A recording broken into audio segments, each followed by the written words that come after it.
చేసినా అని చెప్పడం కుల ఉన్మాదం అహంకారం కాదా? వాకిటి శ్రీహరి గారిని చేపలు పట్టుకుంటోని నేను మంత్రి చేసినా అని చెప్పనటం అహంకారం కాదా? సిరాజుద్దీన్ అనేటువంటి ఒక ఇంటర్నేషనల్ ఎక్లైమ్డ్ క్రికెటర్ను పట్టుకొని చదువురానోని నేను డిఎస్పీ చేసినా అని చెప్పనటం అహంకారం కాదా? మీడియాను పండబెట్టి తొక్కుతా, నారదీస్తా, ఎవరిని పడితే వాళ్ళని ముడిమిద్దంతా లాగులిప్పి కొడతా, బట్టలిప్పి కొడతా, ఇది అహంకారం అంటారా, అసూయ అంటారా, లేకపోతే శుద్ధపూస లక్షణాలు అంటారా? మీరన్నా చెప్పండి. ఇక మళ్ళీ హరీష్ రావు గారికి అహంకారం ఉంది, అసూయ ఉంది, కేటీఆర్ గారికి అహంకారం ఉంది అని చెప్పని మాట్లాడుతూ ఉన్నారు. పిల్లలు అడుగుతున్నారు లాగుల తొండలు ఏంటివి అని చెప్పని పిల్లలు అడుగుతున్నారు. ఏంది లాగుల తొండలు అని చెప్పని. ఎందుకంటే నిజాం కాలం జమానా టార్చర్ అవన్నీ వీళ్ళకి తెలియవు కదా. లాగుల తొండలు అంటే ఏంటి, అసలు ఈ తిట్టేంది అని అడుగుతున్నారు. పేగులు మెడలేసుకుంటే అంటే ఎట్లేసుకుంటారు?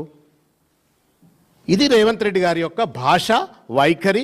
ఆయన మళ్ళీ ఇవాళ వారి యొక్క గొప్పతనాన్ని చూసి గెలిపించిండ్రు అని చెప్పని పెద్ద మనిషి మాట్లాడుతుంటే నవ్వాలనా ఏడవాలనా అర్థం కానటువంటి ఒక పరిస్థితి. మీరు ఆ పత్రికా సమావేశం చూసుంటారు. బీజేపీ గురించి బాధపడుతున్నాడా, బీజేపీ ఆయనతో కుమ్మక్క అయిందని చెప్పని లోపల సంతోషపడుతున్నా అర్థం కావట్లే. నేను సూచన చేస్తున్నా, భూకంపం వచ్చే ముందు ప్రకంపన లాంటిది, మీ అస్తిత్వాన్ని మీరు కాపాడుకోండి. 65,000 ఓట్లు వచ్చిన వాళ్ళు 17,000కి తగ్గినరు, ఓట్లు కుదిపించుకున్నావు మళ్ళీ వాళ్ళతోటి.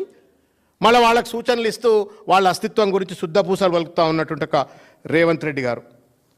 ఇకపోతే ఇంటలెక్చువల్ బ్యాంక్రప్సీ ఉంది, ఐడియాలజికల్ బ్యాంక్రప్సీ ఉంది అలా తెలంగాణ కాంగ్రెస్లో. రేవంత్ రెడ్డి ఫ్రాంచైజీ కొనుక్కున్నట్టుగా వ్యవహరిస్తూ ఉన్నాడు. రాహుల్ గాంధీ గారి దగ్గర, ఏఐసిసి దగ్గర తెలంగాణ శాఖను ఫ్రాంచైజీ కొనుక్కున్నట్టుగానే వ్యవహరిస్తూ ఉన్నారు. బీహార్లో శత్రువు అయినటువంటి దుష్మన్ అయినటువంటి వాళ్ళు తెలంగాణలో దోస్త్ ఎట్లవుతారండి?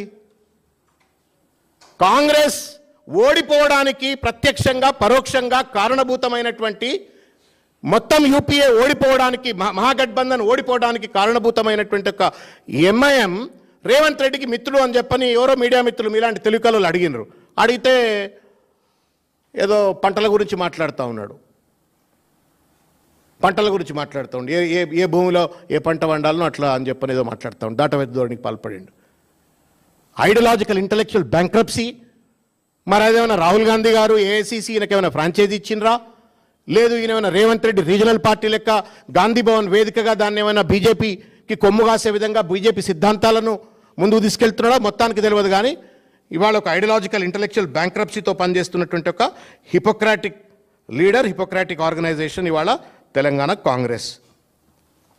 ఇకపోతే ఆయన అంటున్నాడు మాకు ఇది రెఫరెండం అని చెప్పని అన్నాడు. అంతకుముందు ఏమన్నాడు మీ మీట్ ద ప్రెస్లోనేమో ఇది రెఫరెండం ఎందుకు అవుతుంది, గెలిచినా ఓడినా మా పని మేము చేసుకుంటాం అన్నాడు. నిన్నేమన్నాడు దొంగోట్లతో గెలిచిన తర్వాత ఇది మాకు రెఫరెండము, మాకు నచ్చి ఓట్లేసిండ్రు, మెచ్చి ఓట్లేసిండ్రు అని చెప్పనన్నారు. నేను రేవంత్ రెడ్డి గారికి ఒకటే సూటిగా చెప్పదలుచుకున్నా. ఇవాళ నువ్వు గెలిచినంత మాత్రాన నువ్వు చేసిన పాపాలు ఎవరు కూడా విస్మరించరు. ఇంకా 3 ఏళ్ళు నువ్వు ముఖ్యమంత్రిగా ఉంటావని చెప్పను, లేకపోతే నీ బోగసోట్లకు తలవగ్గో, మొత్తానికి ఏదో గెలిచినావు బయటపడ్డావు, దట్స్ ఓకే. కానీ ఒళ్ళు దగ్గర పెట్టుకొని వాళ్ళ పరిపాలన అందించే ఒక బాధ్యత నీ పైన ఉన్నది. ఒక గెలుపుతోటే ఇట్లా పొంగిపోయి అడ్డదిడ్డంగా మాట్లాడి పరిపాలన కనుక సరిగ్గా నడిపించకపోయినట్టయితే శాశ్వతంగా చరిత్రహీనులుగా రేవంత్ రెడ్డి గారు మిగిలిపోతారు. లగచర్ల బాధితుల పట్ల చేసిన దాష్టికాన్ని ఈ ఎన్నిక ద్వారా మర్చిపోతారా? హైదరాబాద్ సెంట్రల్ యూనివర్సిటీలో నరికివేయబడ్డ చెట్లు, చంపబడ్డటువంటి ఒక నోరు లేని జీవాలు, ఆ పాపం అంతా కూడా ఎన్నిక ద్వారా మర్చిపోతారా? మూసీ పరివాహక ప్రాంతంలో ఉన్నటువంటి ఒక ప్రజలపైన బుల్డోజర్ నడిపి కూల్చివేసి వాళ్లను నిరాశ్రయులు చేసినట్టు ఒక పాపం ఈ ఎన్నిక ద్వారా మర్చిపోతారా? హైడ్రా పేరు మీద బుల్డోజర్లు పంపి పేద మధ్యతరగతి వాళ్ళ ఇండ్లు కూల్చివేతను మర్చిపోతారా ఈ ఎన్నిక ద్వారా? గ్రూప్ 1 ఎగ్జామ్ సరిగ్గా నిర్వహించకుండా చేతగానితనాన్ని ఈ ఎన్నిక ద్వారా నిరుద్యోగులంతా మర్చిపోతారా? జీవో 29 ద్వారా బీసీ ఎస్సీ ఎస్టీల నోళ్లలో మన్నుగొట్టి వాళ్ళ జీవితాలను ఛిద్రం చేసినట్టు ఒక పాపం ఈ ఎన్నిక ద్వారా, ఈ గెలుపు ద్వారా మర్చిపోతారా? జీవో 46 అనేటువంటి ఒక దాన్ని పరిష్కరిస్తా అని చెప్పని నమ్మించి వంచనకు గురి చేసినటువంటి ఒక 1,00,000 మంది కానిస్టేబుల్ల ఉసురు ఈ ఎన్నిక ద్వారా తగలకుండా పోతుందా?